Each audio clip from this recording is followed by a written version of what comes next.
Acabei de fazer um vídeo falando sobre um acontecimento histórico recente que foi, né, a vitória do América na Série B, que para você que não está acompanhando a América, é a segunda vitória dele.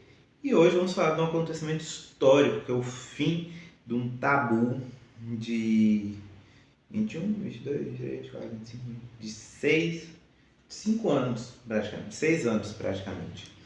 Um tabu dolorido, um tabu que o atleticano carregava muito, que doía, que foi o fim do tabu contra o Palmeiras, em um momento importante. Até fiz um vídeo falando como foi o primeiro turno e a inconstância do Atlético Mineiro. No vídeo eu relato, né, que o Atlético é muito 880, ele tem jogos muito bons, que você espera que o próximo vai ser melhor e é pior, e vice-versa, que é como aconteceu. O Atlético fez um jogo horroroso contra o Bahia, dominou o primeiro tempo e no segundo quase tomou uma virada. E hoje, contra um Palmeiras, pôs o Palmeiras na roda. Não na roda no sentido de dominou o Palmeiras e tudo, mas sim que o Palmeiras caiu na tática do Barba Ball, que é o time pressionar, o time atacar, o time tentar achar espaços e só encontrar a defesa. E cara, foi um jogo assim muito. Foi um primeiro tempo muito ruim, inegável, muito ruim, e um segundo tempo muito bom. Principalmente porque em menos de um miojo o Atlético retoma o jogo. Então, cara, o jogo em si é complicado falar do Atlético, porque, como eu falei, o Atlético é muito inconstante. Essa grande inconstância do Atlético faz você ficar até com receio, com medo de falar comentários que envelheçam igual leite. Porque você pensa, depois desse jogo então, você acha que o Atlético se encontrou e nenhum próximo jogo vai conseguir, né, repetir o feito, ou às vezes conseguir até, dependendo de se for um time menor, ter um controle maior. Só que aí o Atlético, na próxima semana, desaprende a jogar bola e, sei lá, tá perdendo pro Mirassol de 4-0. Então, assim, mas dentro do jogo de hoje, poucas coisas a se criticar, pelo lado, pelo menos, atleticano, pouca coisa a se criticar. E como foi o jogo em si? Foi o Palmeiras pressionando, Palmeiras atacando. No segundo tempo, o Palmeiras diminuiu, o Atlético conseguiu atacar mais o Palmeiras do que no primeiro tempo. E nessa de contra-ataque, o Carlos Miguel, no primeiro gol do Vitor Hugo, puta que o pariu, nossa, vocês viram, né? Tem a que eu gravo os vídeos, eu esqueci que eu deixo os gols, mas, cara, puta que o pariu. E um comentário assim, não tão a ver com o Atlético, mas. E tem gente pedindo Carlos na seleção. Eu ainda vou fazer um vídeo de seleção e tudo, tanto que eu tô devendo um vídeo da Copa, tá? Que minha semana foi meio bagunçada assim, vou tentar fazer nessa semana. Mas assim, tem gente que pede esse goleiro. Se ele for, meu Deus, se o Carlos Miguel um dia for titular da seleção, é papo de você falar, eliminado nas eliminatórias. E olha que com 64 seleções vai ser quase impossível ser eliminado nas eliminatórias agora. Mas, voltando ao Atlético, foi uma ótima partida do time, um grande oxigênio, tá? Depois de uma partida muito ruim do Bahia, você conseguir uma boa partida contra o líder é muito bom. Vi flamenguista comemorando, tá? Vi muito flamenguista comemorando essa grande vitória do Atlético, né? Tanto que estou com a camisa do Atlético Goianiense para mostrar essa união entre flamenguistas e atleticanos. E cara, acho que no mais é isso, não tem muito o que trabalhar na vitória em cima do Atlético. Foi uma vitória que o time se defendeu muito bem. Tomou um gol do Felipe Antos que ele quebrou sem as linhas, mas acontece. Mas aí já recuperou rápido. E nisso o Palmeiras sentiu o segundo gol. Teve mais dificuldades de atacar e tudo. Mas no final o Atlético saiu vencedor e merecido. Merecido porque conseguiu jogar bem na tática. Não porque propôs o jogo, mas sim porque a sua tática foi muito boa. Em números, o Palmeiras teve 69% de posse de bola contra 31% do Atlético. O Atlético deu 9 chutes no gol, o Palmeiras 22. E no gol, o Atlético acertou 4 vezes e o Palmeiras 6. Então você já tem a dimensão do quão bom foi esse sistema defensivo do Atlético. Defesa do goleiro, o Everson só precisou fazer 2, o Carlos Miguel 5, chutes na pequena área. O Palmeiras deu 4, o Palmeiras deu 11, o Atlético deu 4. Chutes de dentro da área ficou 6-14, o Atlético. E chutes de fora da área, o Atlético deu 3 e o Palmeiras 8. Então você vê que em números o Palmeiras produziu mais, mas o Atlético conseguiu ser mais efetivo no pouco que tinha. E querendo ou não, você jogar defensivamente não é uma retranca. Retranca é você abdicar de atacar. O primeiro tempo do Atlético foi uma retranca e o segundo foi um jogo defensivo. E você jogar defensivo, você precisa ser certeiro. Senão você, igual o Atlético, ele criou 9 chances e igual dessas 9, 4 foram no gol. Ou seja, ele desperdiçou 5, vamos dizer assim. Então você vê que você vê que se o Atlético, por exemplo, ele, sei lá, tem 2 ou 3 de desperdício, acabou, entendeu? Então o Atlético continuar produzindo bem para gerar chances, acho que pode fazer com que o time consiga subir de produção no seu jeito de jogar e passar mais confiabilidade, tanto para quem não é torcedor e assiste, quanto para o torcedor, que é para mim o mais importante. Os jogadores, só falar a formação do Palmeiras aí com Carlos Miguel, Murilo, Gustavo Gomes, Emiliano Martins, Andrés Pereira, Magic Freitas, Piquerez, Giai, que se não fosse esse seria um nome bem esquisito, Maurício, John Arias e o Paulinho, que perdeu uma grande chance no primeiro tempo. O Felipe Anderson entrou no segundo tempo, que foi uma grande mudança do Abel. Agora, do lado do Atlético, o Everson, uma partida boa, uma partida melhor do que o da estreia, que na estreia dele estava bem pegando o ritmo ainda. Renan Lodge e Lianco, partida ok. Eu acho que é uma partida melhor do que do Bahia, mas ainda não é uma partida no nível dos jogadores. Juan e Natanael, para mim, muito bom, principalmente o Natanael.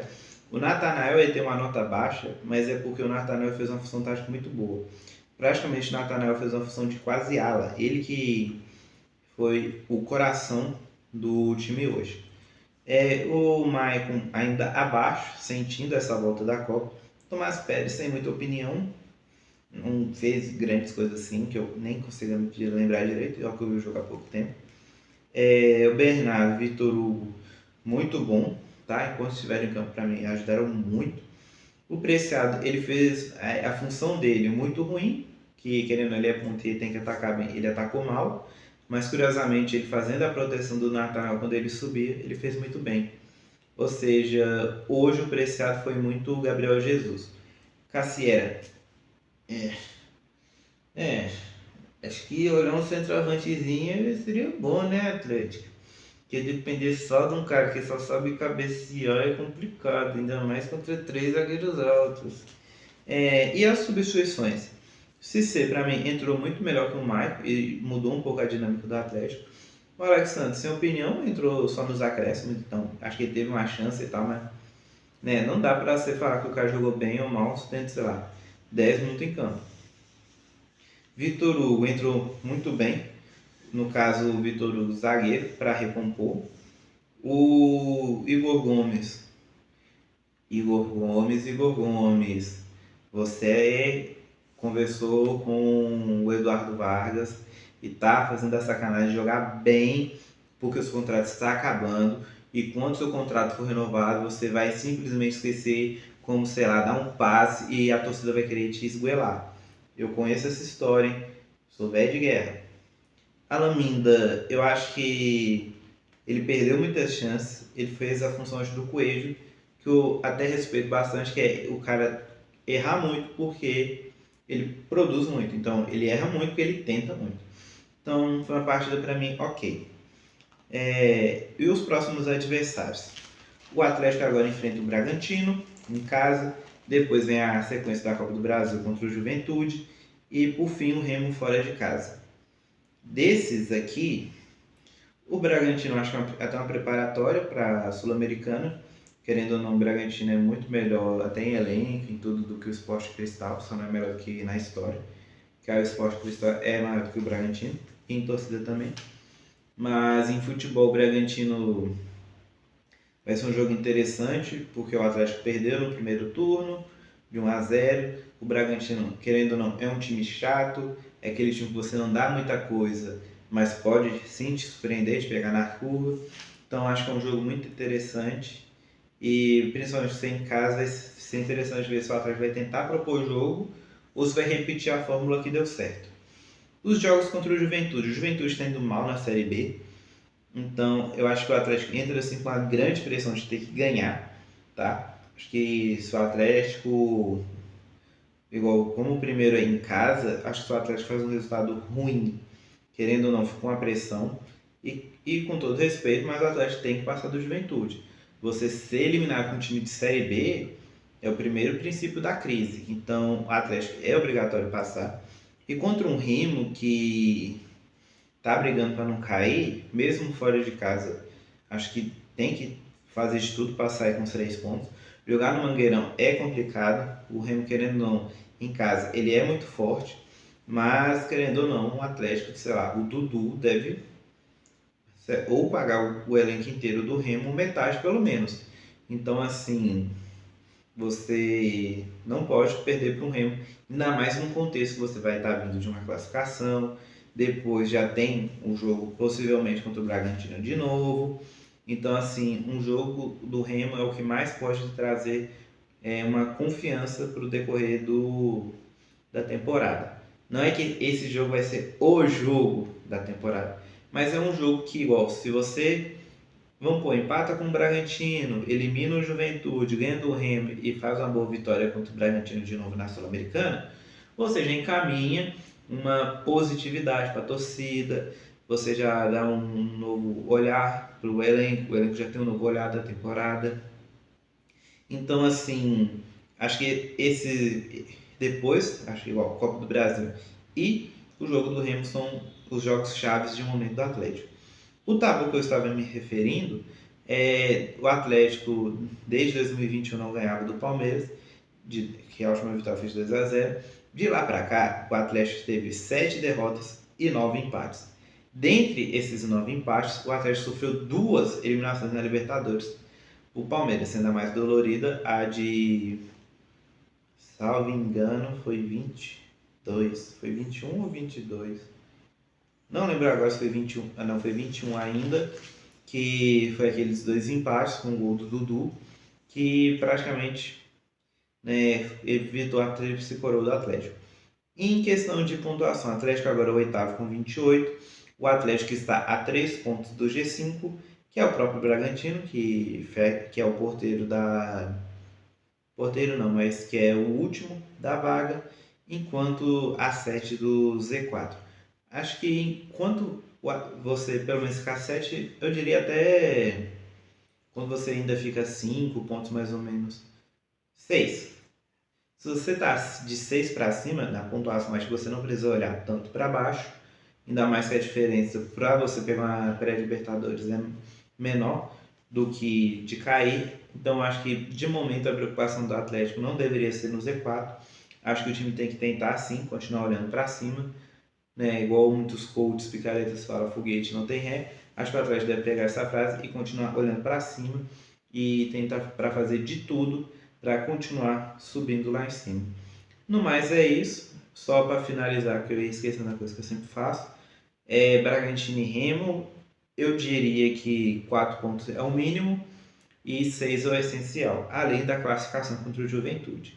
No mais é isso. Se você quiser ver outras opiniões minhas, já tem o vídeo do América e, dependendo do que você estiver vendo, já tem o vídeo do Cruzeiro.